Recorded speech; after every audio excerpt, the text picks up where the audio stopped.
Mas. Oh, ada makan. Ada makan. Ada makan. Besar.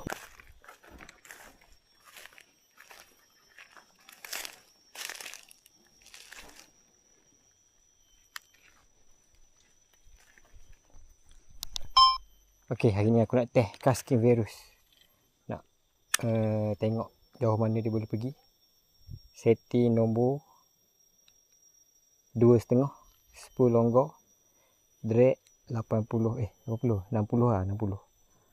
Okey. Okey, ngam.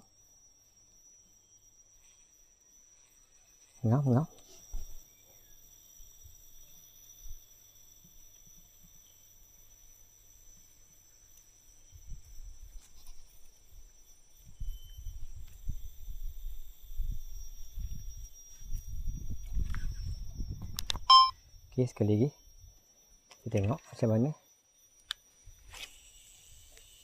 Okey, ngam walaupun ada angin. Mas. Oh, ada makan. Ada makan. Ada makan. Besar, bujuk. Besar. Casting virus dah makan dah ikan. Masuk kayu jangan. Ikan dia warna hitam je. Ikan air. Tak kumpau. Kita tak kumpau casting virus on SP. Terlepas pula dah.